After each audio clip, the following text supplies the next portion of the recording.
बिस्मिल्लाहिर्रहमानिर्रहीम। अस्सलाम वालेकुम students, welcome to my channel. आज हम पढ़ेंगे अपना CS 614, जिसमें हम पढ़ेंगे लेक्चर नंबर 10। लेक्चर नंबर 10 का हमारा नाम है OLAP यानी ऑनलाइन एनालिटिकल प्रोसेसिंग। हम पढ़ेंगे कि OLAP क्या होता है, रिलेशनशिप डाटा वेयर हाउस और OLAP का क्या होता है, डाटा वेयर हाउस OLAP के साथ कैसे इकट्ठा होता है और जो एनालिसिस सपोर्ट है ना OLAP में कैसे होती है। OLAP का मतलब क्या होता है, OLAP stands for online analytical processing. ठीक है ना। ये ना कोई फिजिकल डेटाबेस डिज़ाइन है जिसको हम इम्प्लीमेंट कर सकते हैं। और ऐप जो होता है ये हमारा हाईली डीनॉर्मलाइज होता है और कम्प्लीटली डीनॉर्मलाइज होता है। ठीक है। दूसरा आता है हमारे इसके बाद OLTP। OLTP का मतलब होता है online transactional processing. Online transaction processing जो होता है ये हमारा फुली डीनॉर्मलाइज होता है। और जो हमारा OLAP है इसको बड़े मेथड्स है जिसके जरिए हम OLAP को डिप्लॉय कर सकते हैं अपने डिसीजन सपोर्ट एनवायरनमेंट में। ठीक है ना। इसके अंदर अक्सर आ जाता है vendor type and product sales में। इसके बाद आता है data warehouse and OLAP यानी रिलेशनशिप क्या है डाटा वेयर हाउस और OLAP के दरमियान। Data warehouse and OLAP go together. जब डाटा वेयर हाउस की बात करेंगे तो OLAP की बात होगी। ठीक है ना। Analysis supported by OLAP। जब डाटा वेयर हाउस बन जाएगा तो उसको एनालाइज करने के लिए हमें OLAP को यूज करते हैं।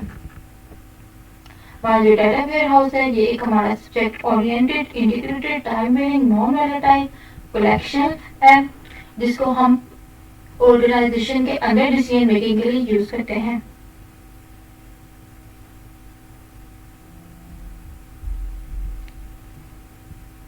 जो हमारा डाटा वेयर हाउस होता है ना उसको हम मेंटेन करते हैं सेपरेटली ऑर्गेनाइजेशन के लिए। ठीक है ना। ऑर्गेनाइजेशन ऑपरेशन के लिए। और जो हमारा डाटा वेयर हाउस है वो हमें किसको सपोर्ट करता है, OLAP को। इस पैराग्राफ में कहते हैं कि हम डाटा वेयर हाउस को ना OLAP के बगैर नहीं इम्प्लीमेंट कर सकते। डाटा वेयर हाउस का OLAP के बगैर हम सोच नहीं सकते। जब डाटा वेयर हाउस की बात करेंगे तो OLAP की बात की जाएगी और OLAP के लिए डाटा वेयर हाउस का होना जरूरी है। ठीक है। OLAP होगा तो डाटा वेयर हाउस भी होगा। डाटा वेयर हाउस होगा तो उसको हम यूज करने के लिए OLAP चाहिए। और OLAP से हम क्या करते हैं, एक हम एनालिसिस करते हैं और एनालिटिकल प्रोसेसिंग करते हैं।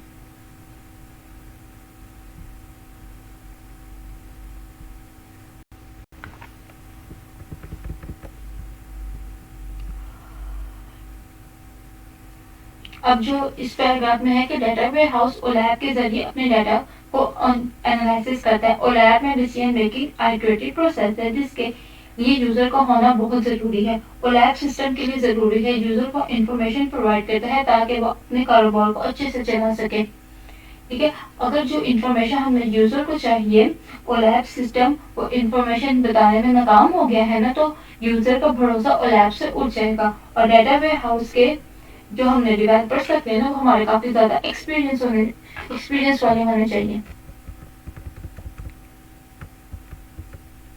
Fields of dreams scenarios. Fields of dream का मतलब होता है कि सिस्टम को बिल्ड करना काफी नहीं है। सिस्टम बनाने के बाद हमें यूजर को बताना है कि हमारा सिस्टम चलता कैसे है। Spotting the human thought process. सबसे पहले ये डायग्राम चाहिए, इसके अंदर आपके पास एक डिसीजन मेकर है। डिसीजन मेकर चाहता है कि मैं अपने कुछ सवालों के जवाब लूँ। तो दूसरा है हमारे पास थॉट प्रोसेस। डिसीजन मेकर के ना सोचने का प्रोसेस, इसको हम कहते हैं थॉट प्रोसेस। और फिर हमारा है क्वेरी सीक्वेंस। वहाँ चलेगी जब हमारे जहाँ क्वेरी की जरूरत पड़ेगी और जो आंसर डिसीजन मेकर के ब्रेन में होगा उसके जरिए क्वेरी रिस्पॉन्ड करेगी। अब डिसीजन मेकर ना एक बिजनेसमैन होते हैं। अब डिसीजन मेकर का बिजनेस होता है वो पूरे शहर में फैला होता है, पूरी दुनिया में फैला होता है। डिसीजन मेकर कहता है कि है ना मुझे ना प्रॉफिट नहीं हो रहा। ठीक है ना। उसके प्रॉफिट में कमी हुई है और वो सोचेगा कि मेरे प्रॉफिट में क्यों कमी हुई है। तो इसलिए वो कोरस्पेंड क्यूरी देखेगा कि हमारी what was quarterly sales during last year. वो देखेगा कि हमारी जो लास्ट ईयर में क्वार्टरली सेल्स कितनी हुई है। ठीक है। फिर वो देखेगा कि what was the suddenly sales at regional level during the last year. Region पे हमारी सेल कितनी हुई है। फिर वो देखेगा what was the quarterly sales as product level, यानी वो क्वार्टरली के हिसाब से अपने सेल्स को देखेगा। ऐसे करके वो देखता जाएगा और सोचता जाएगा, यानी उसके ध्यान में सवाल आते जाएंगे और जो हमारी क्यूरी सीक्वेंस है ना उसको जवाब देगी।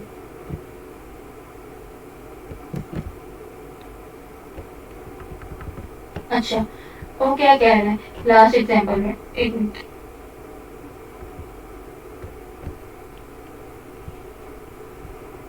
ये देखें,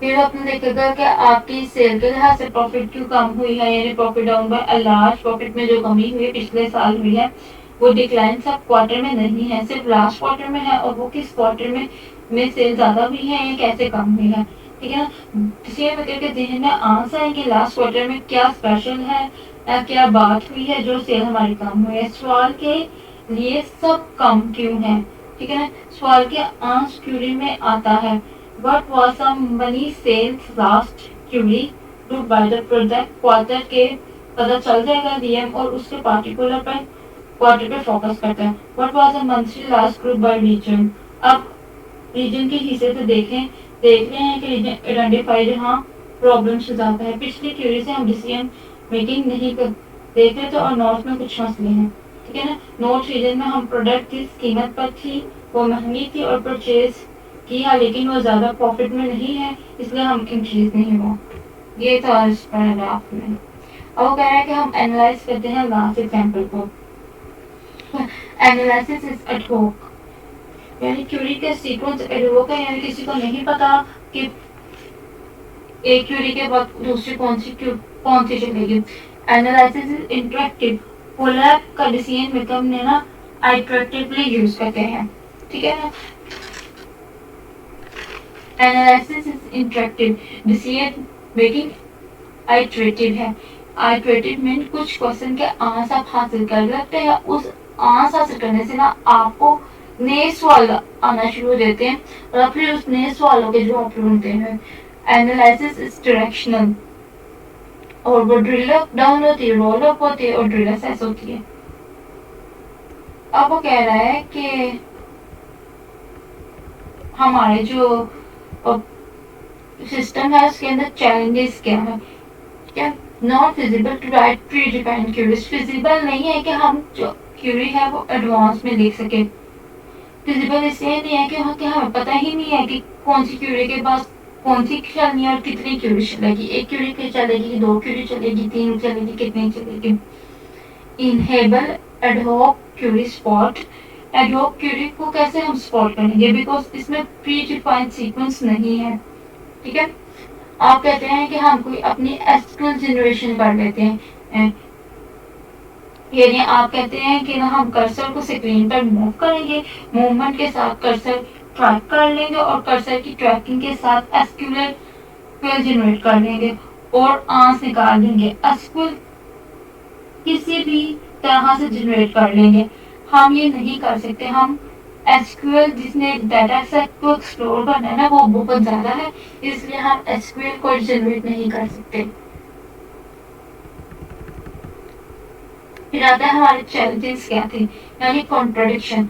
want to complete answer it advance but not now the questions, हम चाहते हैं कि जो आंसर जो है एडवांस में पूछे जाए ना उनका आंसर निकाले, लेकिन हमें पता नहीं है कि सवाल कौन से पूछे जाएंगे और सवाल का नहीं पता तो कौन से पूछना है सवाल, तो हम उसका आंसर कैसे निकालेंगे, ठीक है। इसका सोल्यूशन क्या होता है, compute answer to all possible queries but how, हम आंसर कैसे निकाल सकते हैं। Queries are multi dimensional aggregate at some level.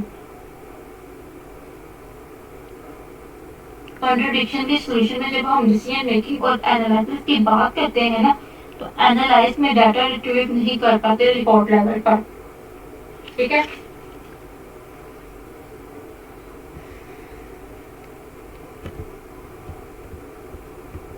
ये डायग्राम है, उसने सिर्फ इसमें बताया है कि एग्रीगेट क्या होती है, यानी एग्रीगेशन स्टेप बाय स्टेप। ये पाकिस्तान है, आपने पाकिस्तान को प्रोविंस में डिवाइड किया हुआ है, प्रोविंस से आपने मजीद डिवीजन बनाए हुए, डिवीजन से आपने उसके जिले बनाए होते हैं, ठीक है, डिस्ट्रिक्ट बनाए होते हैं, डिस्ट्रिक्ट से आपने सिटी बनाई होती है, सिटी से आपने जोन बनाए होते हैं। इसको हम कहते हैं लेवल एग्रीगेट। इसके बाद आता है हमारा ओलैप में फैक्ट्स एंड डिमेंशन।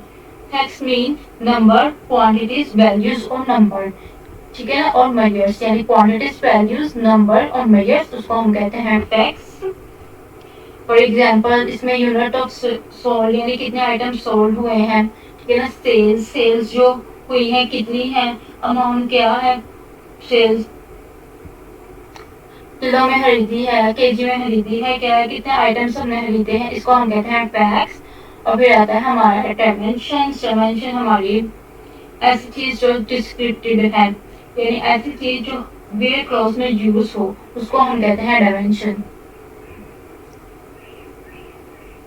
डिमेंशन में वीक आ जाते हैं, यानी डिमेंशन में टाइम आ जाता है, जियोग्राफी आ जाता है, प्रोडक्ट आ जाते हैं। डिमेंशन में ना हायरार्की होती है, यानी लेवल होते हैं। जैसे फॉर एग्जांपल मैंने आपको ये ऊपर बताया है कि आपने ओवल तमाम से प्रोविंस बनाई है, जिसके लेवल बनाए, फिर जिनसे आपने डिवीजन बनाए, डिवीजन से आपने डिस्ट्रिक्ट बनाए, डिस्ट्रिक्ट से आपने सिटी और जोन बनाए, ठीक है ना। इसी तरह जैसे आपके पास वीक होते हैं, पूरा साल होता है, आप उसको महीनों में डिवाइड कर देते हैं, महीनों को आप हफ्तों में डिवाइड कर देते हैं, हफ्तों को आप दिनों में डिवाइड कर देते हैं, ठीक है, इसे हम कहते हैं हायरार्की।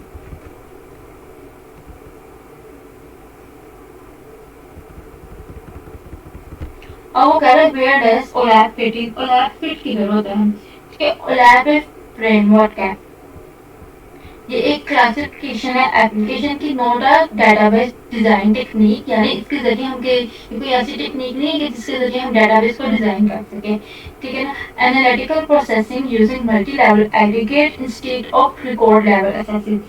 ये ओलैप में हम मल्टी वाले लेवल एग्रीगेट पे जाते हैं, रिकॉर्ड लेवल पर नहीं जाते, ठीक है ना। ओलैप के ऑब्जेक्टिव क्या, ओलैप में हम चाहते हैं कि हमारा आंसर जो है वो फास्ट है, आइटरेटिवली आंसर आए और एडहॉक डिसीजन मेकिंग हो।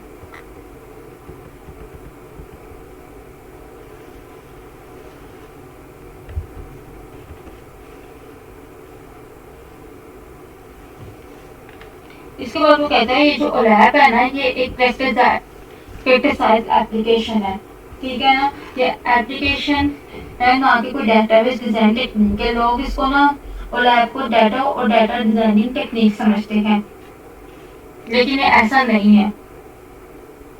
ओलैप की प्रेक्टिसाइज एप्लीकेशन है वो राउंड, स्लाइस एंड राउंड, और स्लाइस एंड डाइस और ड्रीम एंड ड्राउन पे एनालाइज करती है।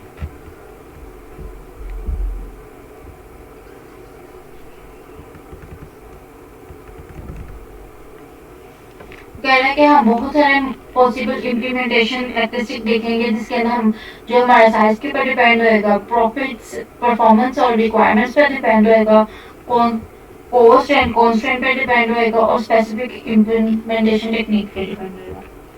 इसके बाद एक ये भी है हमारे पास डायग्राम। सबसे पहले हमारे पास आते हैं ट्रांजैक्शन डाटा, यानी ट्रांजैक्शन डाटाबेस वो डाटा वेयर हाउस में जाता है और डाटा लोड होता है ओलैप की इम्प्लीमेंटेशन में, ठीक है। फिर आता है हमारा यहाँ से ट्रांजैक्शन डाटा लिया, फिर इसको डाटा को लोड किया इस क्यूब के अंदर, ठीक है। डाटा को मल्टी डिमेंशनल डाटा स्ट्रक्चर में हम स्टोर करते हैं, यानी ओलैप क्यूब पर प्रेजेंटेशन टूल चलते हैं। डाटा को लोड करके इसमें स्टोर कर दिया, फिर इसके ऊपर स्टोर करने के बाद ना इस ओलैप क्यूब डाटा, ये डाटा क्यूब बन गया, इसके ऊपर हमारे प्रेजेंटेशन टूल्स चलते हैं और जो रिपोर्ट्स होते हैं, चार्ट जनरेट होती हैं, ठीक है ना। और जो फिर डिसीजन मेकर होता है ना, इन चार्ट्स को, टूल्स को एक्सप्लोर करता है।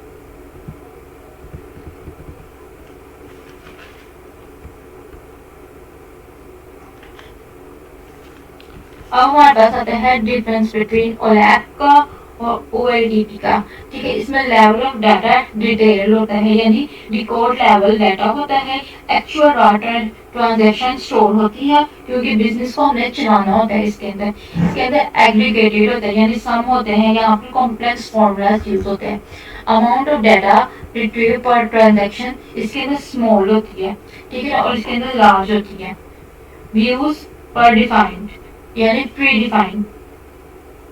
प्रोग्रामर व्यू जनरेट करता है, प्रोग्रामर ने व्यू बनाया है और यूजर ने देखना है सिर्फ। लेकिन इसके अंदर जो हमारा व्यू है ये हमारा यूजर डिफाइंड होता है। टिपिकल राइट ऑपरेशन, इसके अंदर हम डाटा को अपडेट कर सकते हैं, इंसर्ट कर सकते हैं, डिलीट कर सकते हैं। लेकिन हम OLAP में से बल्क ऑफ डाटा ऐड करते हैं, यानी बल्क ऑफ डाटा लोड करते हैं। एज ऑफ डाटा यानी हमारा डाटा कितना पुराना है। इसके अंदर हम करंट डेज का डाटा रखते हैं, यानी 60 to 90 डेज। लेकिन OLAP में हम हिस्टोरिकल डाटा रखते हैं, यानी 5 से 10 साल पुराना, और इसके अंदर करंट डाटा भी आता है। टेबल्स, इसके अंदर जो हमारे फ्लैट टेबल्स होते हैं OLTP में, और वो हाईली नॉर्मलाइज होते हैं। और OLAP में हमारे मल्टी डिमेंशनल टेबल होते हैं, यानी मल्टी डिमेंशनल टेबल की सूरत में हम अपने डाटा को स्टोर करते हैं। नंबर ऑफ यूजर्स कितने होते हैं, यानी बहुत लार्ज होते हैं, इसमें लो मीडियम होते हैं। डाटा की अवेलेबिलिटी, शुरू में भी आपको बताया था कि इसके अंदर जो डाटा है ये 24 और 7 दिन तक वर्क करता है। तो जैसे एक ATM की एग्जांपल होगी, तो 24 घंटे और 7 दिन तक चलता है ना, ठीक है ना। और ये लो मीड है, यानी लो मीडियम है। डाटाबेस साइज क्या है, इसके अंदर गीगाबाइट से हम टेराबाइट की तरफ चले जाते हैं, और जो हमारा OLAP है ये हाई होता है, यानी टेराबाइट से पीटाबाइट की तरफ। इसके अंदर क्यूरी ऑप्टिमाइजिंग में हमें एक्सपीरियंस की जरूरत होती है, लेकिन OLAP में हमारे पास ऑलरेडी ऑप्टिमाइज होती है।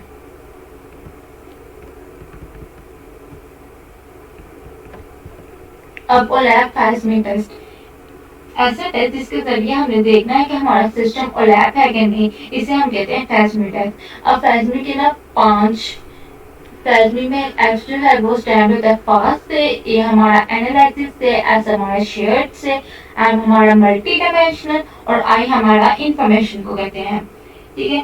फास्ट का मतलब क्या होता है कि हमारा जो रिस्पॉन्स टाइम है ना वो बहुत ज्यादा फास्ट होना चाहिए, ठीक है ना, यानी O 1 टाइम होना चाहिए, और जो हमारा आंसर है वो हमारा 5 सेकेंड में आ जाना चाहिए। एनालिसिस का मतलब होता है कि टूल को आप स्टैटिस्टिकल किस्म की एनालिसिस कर देते हैं और एग्रीगेशन करके दिखाए डिफरेंट लेवल पर डाटा को, ठीक है। फिर हमारा शेयर्ड होता है, मल्टी डायमेंशनल आता है। OLAP एनवायरनमेंट को हम मल्टी डायमेंशनल डाटा पर बनाते हैं। इंफॉर्मेशन, ये असेस करना चाहिए ओल्ड डाटा को और इंफॉर्मेशन को जो हमारे लिए जरूरी हो। अब इन्होंने इधर ना सबकी एक्सप्लेनेशन दी हुई है।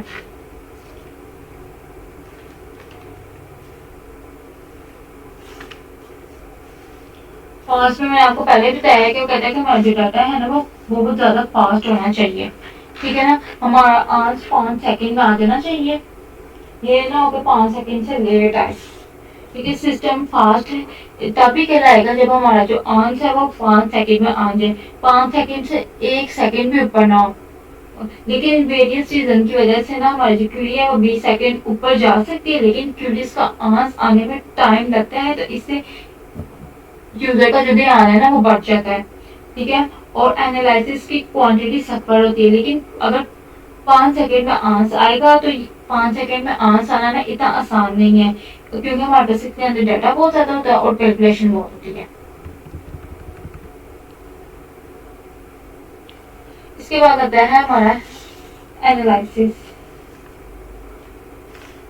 एनालिसिस में मीन होता है कि जो हमारा सिस्टम है वो हमारा बिजनेस लॉजिक और स्टैटिस्टिकल एनालिसिस की एबिलिटी रखता हो, ताकि हम यूजर की नीड्स को पूरा कर सके, ठीक है ना। यूजर जो है, यूजर सिस्टम हमारा यूजर को अलाउ करे कि वो क्रिएट और रन कर सके न्यू और एडहॉक क्वेरी को, ठीक है, और उस पर कैलकुलेशन भी कर सके, और जो यूजर को रिजल्ट और जो यूजर रिजल्ट चाहता है ना वो अपने डिजायर्ड फॉर्मेट में उसको मिले।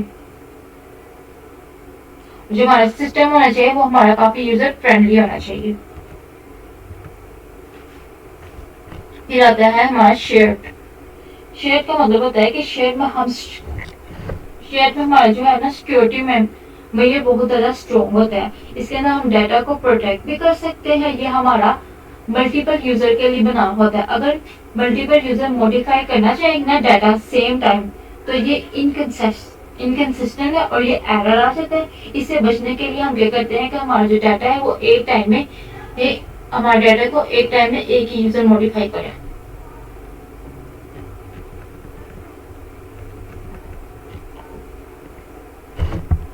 मल्टी डायमेंशन जो है ये हर्ड क्यूब है ओलैप का, ठीक है। ये सिस्टम प्रोवाइड करता है मल्टीपल डिमेंशन लॉजिकल व्यू को, ठीक है। इसके अंदर हम एग्रीगेट डाटा होता है, फुल स्पॉट करते हैं, हायरार्की को और मल्टीपल लेवल हायरार्की होती है।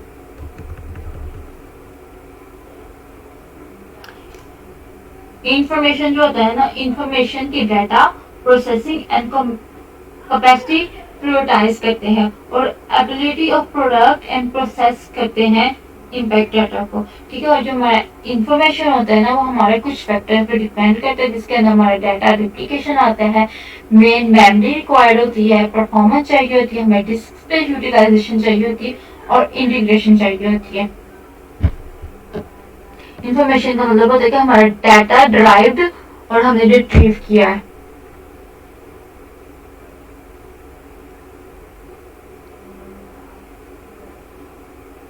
ये था हमारा लेक्चर। मेरे चैनल को सब्सक्राइब, शेयर और लाइक करना मत भूलिएगा।